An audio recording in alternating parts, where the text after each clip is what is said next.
Hey guys, it's Jack Zucker, author of Sheets of Sound for Guitar. I'm back with another lesson. This time we're going to be talking about an aspect of the chord substitution that we touched upon in the last lesson, but I'm going to focus on one chord this time. And what we talked about before was 2-5-1 in the key of B flat, that's C minor 7, F7, B flat major 7. And in this case, we talked about in the last lesson using A7 over that. And so that's what we're going to focus on this time. And let me reiterate some of the stuff I mentioned in the last video, which is that the origin of this came from swing music, where you had a 2-5-1, or essentially something that was functioning as a 2-5-1. But what they actually did in some of the swing music was played a sharp 2 diminished 7, leading to a 3 chord, and the 3 chord is a D minor 7 in this case, which is first inversion for the B flat major 7. So they had to sound something like this.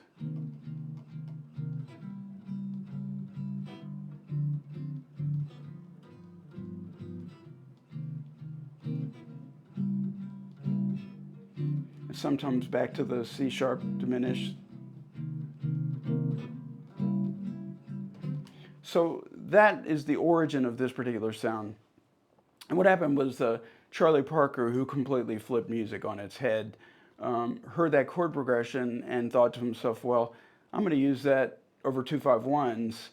And I don't know how he thought about it theoretically, or if he came to the conclusion that I have reached, which is that music is just sound, and so it doesn't matter what the theory is. The theory was developed to analyze what was already played and already performed.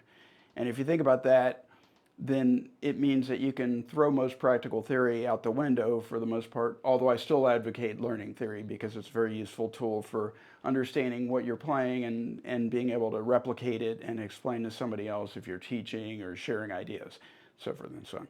So anyway, what Bird did was he took that 2-5-1 and he did something like this, which is just a C minor 7 arpeggio. He played that A, sometimes flatting the 9, and then to B flat. And let me let you hear what that sounds like. And in this case, instead of playing over the B flat major 7, I'm going to be playing over the A7.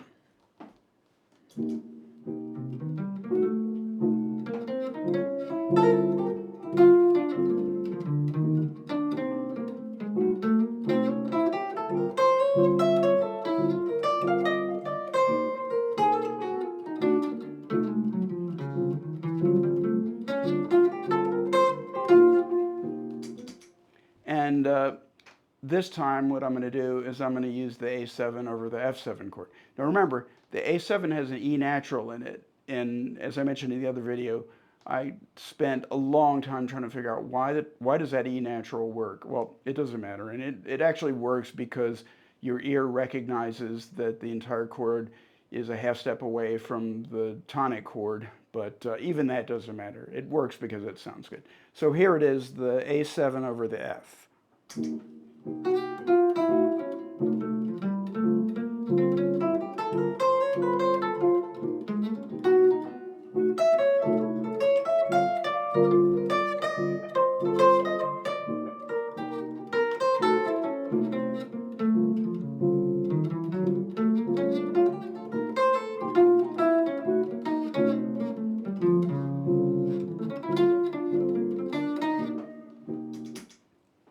Now, in terms of what melodic material was I playing over that A7, a few different things. I use a couple devices that I'm very fond of. I like to use what I call the synthetic pentatonic 7-flat-9 scale.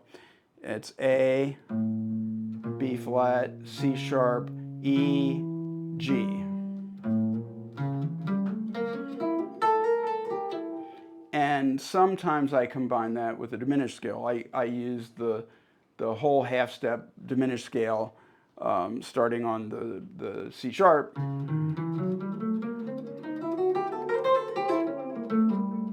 and I'll sometimes combine that flat 9 pentatonic with the diminished scale, in that I like the sound of the sharp 9. So we're using part of the diminished scale. part of the diminished scale and partially that pentatonic. I always love the pentatonics because of their openness, and they seem to have a feel that lends to multiple tonalities very readily. So I'm going to play over this chord progression one more time, and in this case, I'm going to use that A7 over the entire chord progression, not just the tonic. And I'm going to resolve some notes. Occasionally I'll play over the C minor 7, and occasionally I'll play over the B flat, because I think it's important to have a sense of movement in the playing that you're doing. The melodies will imply a movement in the chord progression.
So that's kind of it with the A7 over that particular chord progression.